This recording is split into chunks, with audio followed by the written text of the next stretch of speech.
गुरुवर के हरदम दुख दर्द मिटाए जाते हैं और कष्टों के सताए लोग यहाँ सीने से लगाए जाते हैं। जहाँ संत रहते हैं वहाँ शांति, करुणा और प्रेम का वास होता है।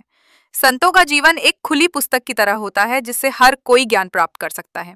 जिला सीतापुर के ब्लॉक रेउसा से लगभग 20 किलोमीटर दूर मुजहना आश्रम, जो कि स्वामी महाराज या मौनी बाबा के नाम से जाना जाता है। यह स्थान बहुत ही अटूट श्रद्धा व विश्वास का केंद्र है। यहाँ पर प्रत्येक सोमवार व शुक्रवार को भक्तों की काफी भीड़ होती है। लोगों का मानना है यहाँ पर मरीज, कोढ़ी व अन्य पीड़ित लोग आते हैं और अर्जी लगाते हैं और तपस्वारी मैया उनकी मुरादों को पूरा करती हैं।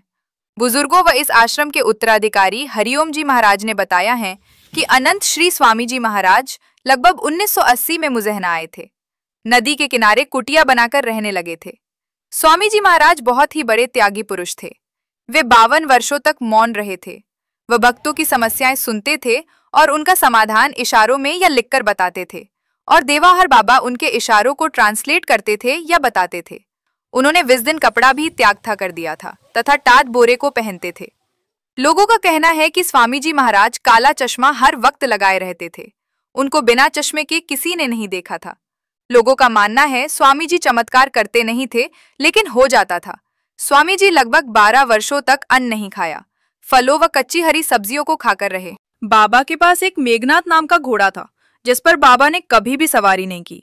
वो घोड़ा बाबा के साथ हर समय रहता था। बाबा उसके साथ पैदल चलते थे। उन्होंने 1980 में एक यज्ञ करवाया था, जिसमें घोड़े को दान कर दिया था। स्वामी जी महाराज का गायों से काफी लगाव रहता था। इसी स्थान पर उन्होंने बहुत बड़ी गौशाला भी खोल रखी थी। आश्रम को देखभाल रहे वो स्थानीय लोगों ने बताया, सन 2000 के आसपास स्वामी जी महाराज को नेता सुभाष चंद्र बोस जी का होना दावा किया गया था। कॉफी टीमें बाहर से जांच करने के लिए आई थी, लेकिन बाबा के चमत्कार ने सबको ओझल कर दिया था। मौनी बाबा का अभिवादन शब्द सत्य ओम था। आज भी लोग एक दूसरे से मिलने पर सत्य ओम बोलते हैं। स्वामी जी महाराज तपस्वारी मैया को अपना आराध्य मानते थे और वो उनकी ही पूजा किया करते थे। अंतिम दिनों में बाबा बीमार पड़ गए, जिससे इनको 15 दिनों तक खैराबाद हॉस्पिटल में भर्ती रखा गया था। उस दौरान भक्तों से संवाद किया था। सन 2003 दिन गुरुवार को बाबा पंचतत्व में विलीन हो गए थे। जिला सीतापुर में ही नहीं, बल्कि अन्य कई जिलों में इनके आश्रम हैं, जहां पर भक्त इनके द्वारा दिए गए वचनों पर ही कार्य करते हैं। मुजैना आश्रम में आज भी उनकी कुर्सी मौजूद है, जिस पर वो बैठा करते थे। महाराज जी, आपका शुभ नाम? हमारा नाम है पंडित देव कुमार दीक्षित। कब आते हैं? मतलब करीब हम वही वर्ष से पहले आए थे 2-3 बार। जी जी। उसके बाद 7-8 साल से आ रहे हैं बराबर। अच्छा, क्या इस मतलब स्थान की क्या महानता है?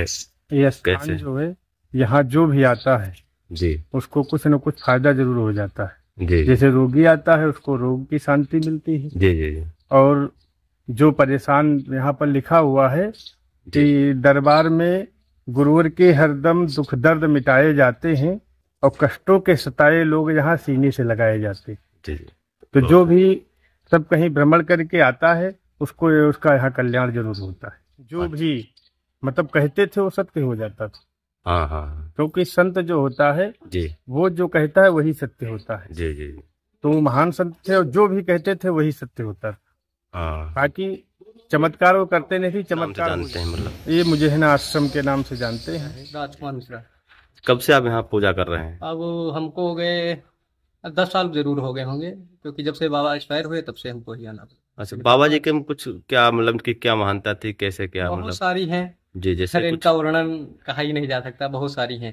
और जब से हम जानने वाले हुए तब से तो बहुत इनका चमत्कार, माता जी का चमत्कार देखते ही। ये महाराज जी हैं जो इस आश्रम के उत्तराधिकारी हैं। आइए मैं इनसे जानेंगे। महाराज जी, आपका शुभ नाम? हरिओम जी महाराज। महाराज जी, आप कब से यहाँ उत्तराधिकारी हैं? 2003 से। स्वामी जी जो है संत सम्राट योगी थे, हर चीज उनका त्याग था जी, कि जल भी त्याग था, अन्न भी त्याग था, बोलना भी त्याग था जी। और स्वामी जी कहते हैं जो संत जो मांगता है वो संत नहीं होता, वो चंडाल होता है। उनका अंतर्ध्यान कब हुआ और कैसे हुआ? 2003 में दिन गुरुवार था। जी। 3 बज के कुछ मिनट पर उन्होंने अपना शरीर त्याग किया था। तब आप थे यहाँ पे? हाँ, 9 साल का था।